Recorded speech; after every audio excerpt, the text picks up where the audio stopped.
C'est un projet de micro-maison pour contrer contre l'itinérance. Ça a été adopté à Fredericton, au Nouveau-Brunswick. Ça s'appelle 12 Neighbors, 12 voisins. Dans le fond, c'est ça, c'est le 6 janvier 2022. C'est le ministère du Développement social au Nouveau-Brunswick qui a accordé une aide financière, on parle de 1,44 million de dollars, pour soutenir la construction de micro-maisons à Fredericton. Dans le fond, c'est comme un prêt-subvention de 40 000 dollars par mini-maison sur 25 ans.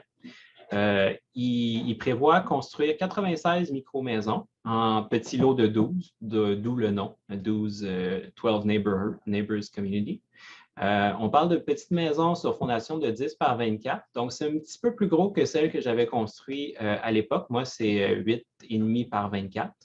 Fait que c'est quand même des tout petites maisons, mais où, en fait, ça me surprend beaucoup dans la description que j'ai lue, mais ils pensent pouvoir faire rentrer une salle de bain, une cuisine, une salle à manger, un salon, une chambre à coucher, une galerie avant, puis un loft de rangement. J'ai bien hâte de voir quelles solutions ils vont appliquer pour le design. Je pense que ça va être un beau casse-tête, mais pour une ou deux personnes, là, 10 à 24, ça peut se faire. Puis, tu sais, quand il y a des personnes qui sont rendues à l'itinérance, d'avoir un petit chez-soi cosy, isolé, avec de l'eau, avec de l'électricité, c'est tellement le fun. Puis, c'est un petit peu, ça revient aux bases de ce que le mouvement des mini-maisons devrait être. Je trouve ça génial.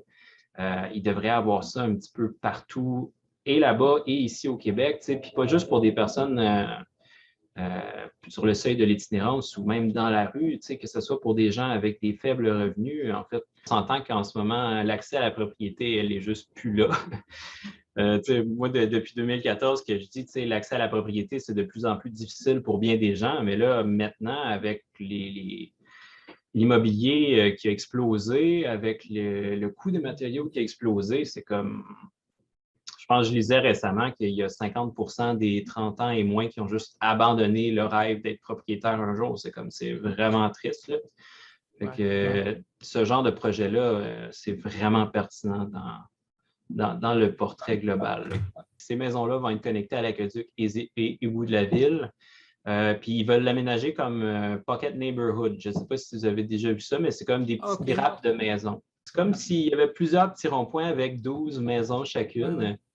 Puis ils partagent des espaces verts. Ils ont chacun une petite cour, mais ils partagent un espace vert qui peut être un jardin ou un parc, ou etc. Puis c'est ça. Ça, c'est un petit peu plus des détails qui étaient dans tous les articles, là, mais pour avoir plus de détails, vous avez 3 liens là. Mais dans le fond, c'est que le gouvernement fournit des suppléments de loyer, c'est-à-dire que les gens qui n'ont pas beaucoup d'argent, qui sont visés par ce projet-là, ben, ils ne paieront pas plus que 30 de leurs revenus pour acheter ces maisons-là. Fait que, tu sais, moi, j'ai trouvé ça super bien là, dans l'article, c'est que le fondateur de l'organisme, il souhaite créer un lieu de dignité, de communauté et d'opportunité. Je trouve vraiment que ça résume bien ce que la mini-maison doit être.